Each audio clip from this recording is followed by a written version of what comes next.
여러분 안녕하십니까? 한 주간의 주요 소식을 정리해드리는 헬로티비 뉴스 전남입니다.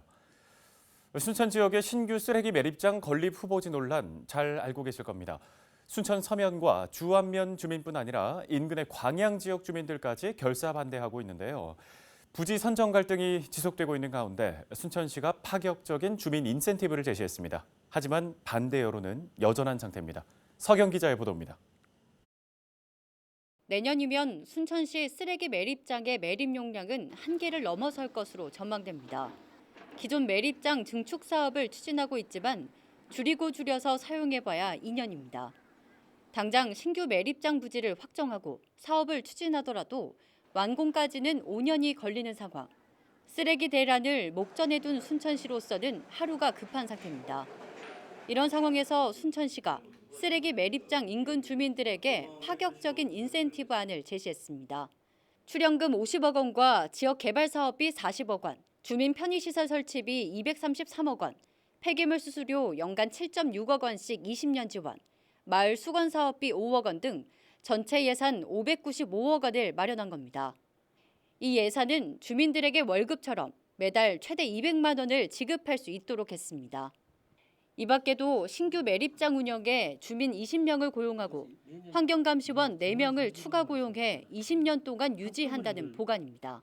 또 현장 가서 설명회도 하고 또 주민들하고 다양한 루트로 대화도 하고 있거든요. 그래서 이런 부분들은 좀 감수해서라도 주민들 의견을 많이 수렴해서 동의를 얻어가는 과정을 꼭 거치겠습니다.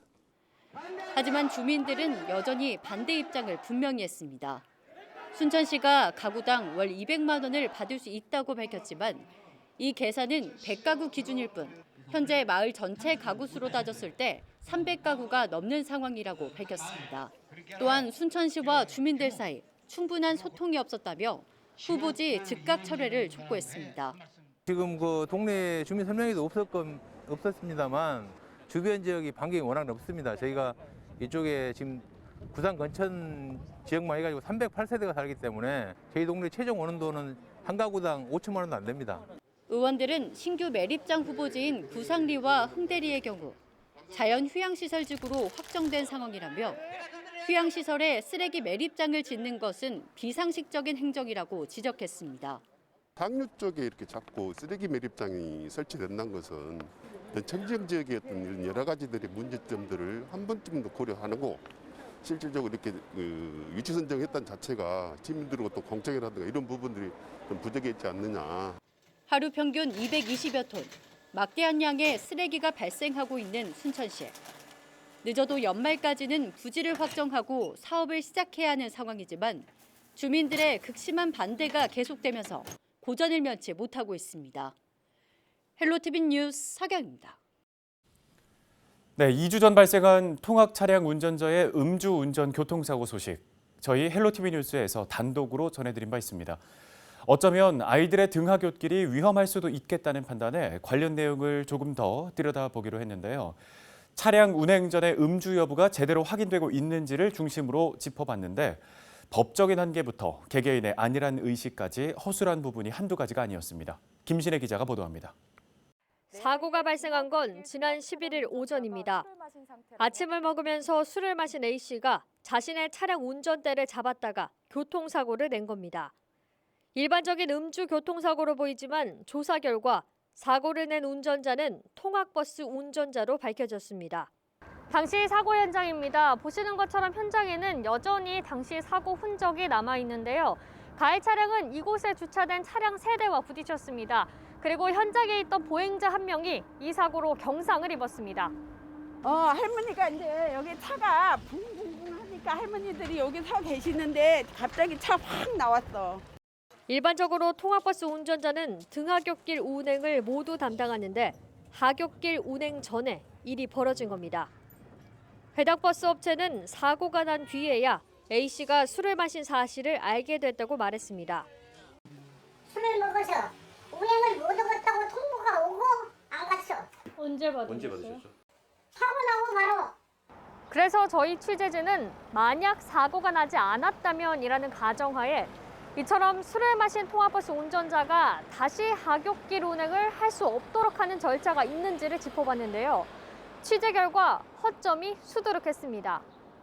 여객버스 운전자 등은 법적으로 차량 운행 전에 음주 측정기를 활용해 음주 여부를 확인한 뒤 기록해야 하고 술을 마신 사실이 확인되면 운전을 할 수 없습니다. 하지만 실제 현장에서는 잘 지켜지지 않는 것으로 보입니다. 그래서 그걸 해야 되는데 거의 뭐 안 해버리죠 그냥. 통상적으로 잘 안 해요. 예, 그렇습니다. 게다가 단속을 하더라도 정확한 사실 확인이 어려운 실정입니다. 코로나19로 인해 현재는 음주 여부를 눈으로 보고 판단하는 것도 허용되고 있는 데다 확인 대장의 경우 술을 마신 사실이 확인됐을 때만 쓰면 되기 때문입니다. 의도적으로 눈속임을 한다면 빠져나갈 구멍이 충분한 겁니다. 혹시 그 대장을 볼 수 있을까요? 대장은 저희들이 관리 안 합니다. 어디서 관리하나요? 내 혼자 관리해요. 내가 가서 보고 없어 안 하면 그걸로 끝나는 거예요.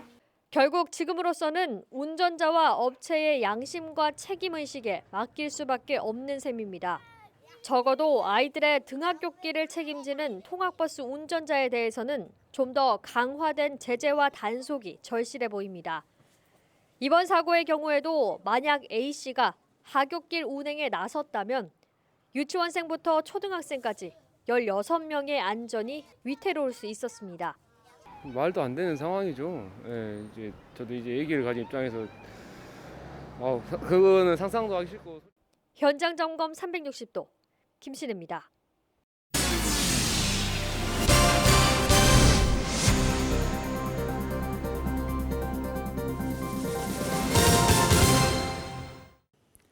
다음 소식입니다. 전라남도 교육청이 그린 스마트 미래학교 사업을 추진하고 있습니다. 지역의 오래된 학교 건물을 새롭게 짓거나 리모델링해 안전하고 편안한 학습 공간을 마련할 계획인데요. 올해에는 47개 학교를 대상으로 첫 사업이 진행됩니다. 박종호 기자입니다. 목포 1호 초등학교입니다. 지난 1966년 만들어진 4층 규모의 본관 건물은 벽에 금이 가거나 수도가 새는 곳이 많습니다. 지어진 지 50여 년이 지나 나무로 된 신발장을 사용하고 있고 이중 창문도 아닌 얇은 창문으로 추위와 더위를 버티고 있습니다. 1호 초등학교 본관 건물이 이제는 새롭게 바뀝니다. 리모델링을 통해 이동 수업이 가능한 학습 공간으로 바뀔 예정입니다. 좀 더 자유롭고 활동적이고 좀 더 창의성 있는 교육을 받지 않을까라는 생각이 듭니다. 그 학생들 안전이라든가 또는 앞으로 미래 교육을 위해서 좀 더 융통성 있는 유동성 있는 교실로 변화되지 않을까라는 생각이 듭니다. 전라남도 교육청은 지어진 지 40여 년이 지난 학교 시설을 대상으로 그린 스마트 미래학교 사업을 추진할 계획입니다. 사업비 1조 3천억 원을 투입해 175개 학교를 5년 동안 개선합니다. 수업과 휴식, 놀이공간을 고려한 공간 혁신 사업과 맞춤형 스마트 학습 환경이 들어서는 스마트 교실이 마련됩니다. 또 생태 휴식 공간이 조성되는 그린 학교와 지역 공동체와 함께할 수 있는 학교 복합화 사업이 추진됩니다. 올해는 47개 학교를 대상으로 사업비 3,600억 원이 투입됩니다. 지속 가능한 미래를 준비할 수 있도록 앞으로도 지속적으로 노후화된 학교 건물을 친환경적이고 첨단화된 스마트 교실, 스마트 환경으로 바꿔나가도록 하겠습니다. 또한 여기에 덧붙여서 미래형 통합학교 운영과 연계해서 이 사업의 효율을 극대화할 수 있도록 최대한 노력을 하겠습니다. 전남형 그린 스마트 미래학교는 870여 개 학교 가운데 175곳을 대상으로 추진될 예정입니다. 코로나19와 교육과정 개편으로 교육 환경 변화가 예상되면서 실질적인 미래형 학교가 들어설 수 있을지 관심이 모아지고 있습니다. 헬로티비 뉴스 박종호입니다. 전남 고흥군은 전체 인구의 40% 이상이 65세 이상일 정도로 우리나라의 대표적인 고령 지역입니다. 이렇다 보니 고흥군의 가장 큰 과제는 청년 인구를 지역에 정착시키는 건데요. 최근 일하는 청년 비율이 높게 나타나는 등 눈에 띄는 성과가 조금씩 드러나고 있다고 합니다. 고흥을 새로운 터전으로 삼은 청년들, 김신혜 기자가 직접 만나봤습니다. 고흥군 도덕면에서 유자를 활용한 카페를 운영하고 있는 27살 이문아 씨. 임 씨는 고흥에서 나고 자랐지만 20살이 되자마자 다른 지역으로 떠났다가 7년 만에 다시 고향으로 돌아왔습니다. 예전에는 부모님 품을 빨리 떠나서 새로운 지역에서 많은 문화생활을 즐기고 싶어서 떠났는데 이게 제가 원하던 꿈인가? 원하던 직장 생활인가 싶더라고요.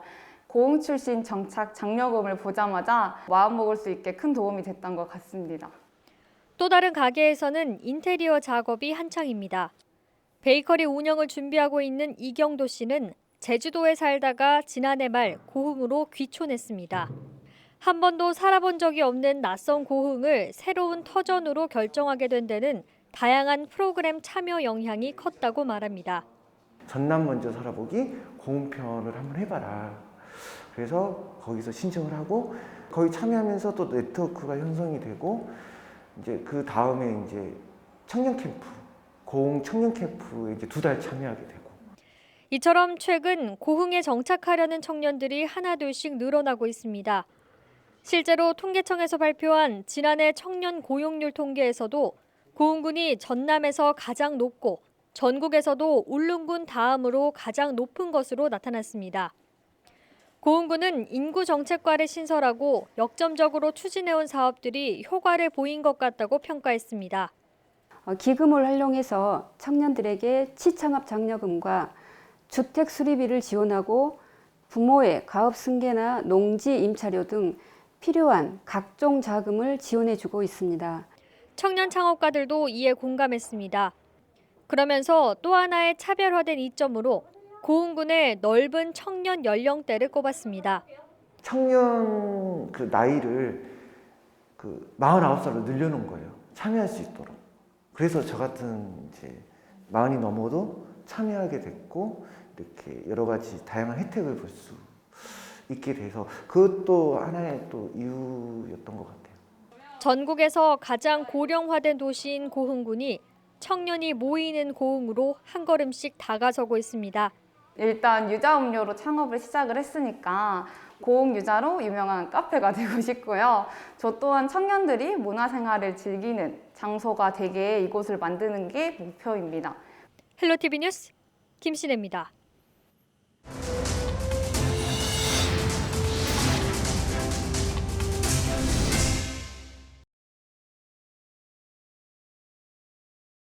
목포시의회 시정질문에서 인사 문제가 도마 위에 올랐습니다. 아동학대 전문기관의 필요성과 공공건물의 활용 방안이 미흡하다는 지적도 이어졌습니다. 고정민 기자가 취재했습니다. 지난 1월 목포시 공무원 노조 홈페이지에 올라온 글입니다. 아내를 볼 면목도 없고 홀로 골방에서 술을 마시면서 인사총평을 남긴다며 최종 인사권자인 시장을 직접 비판했습니다. 목포시의회 시정질문에서도 게시판에 올라온 글을 인용한 인사 문제가 제기됐습니다. 이른바 줄세우기식 인사 때문에 직원들의 사기가 떨어진다는 겁니다. 공무원 노조 게시판에 여기에 줄 서야 된다라는 게 있어요. 그러면 이 반응은 인사원칙 어디에 해당하시죠? 대한민국의 모든 기관의 인사가 이루고 나면은 반드시 개인적인 의견이 나오기 마련입니다. 보건소장 인사와 관련해서도 자격 문제가 도마 위에 올랐습니다.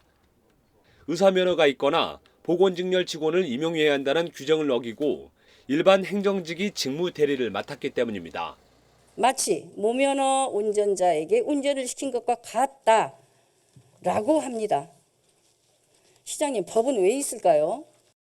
지나친 해석이고 거기에 전부 다 과장들 직원들 다 있습니다. 전문직들이요.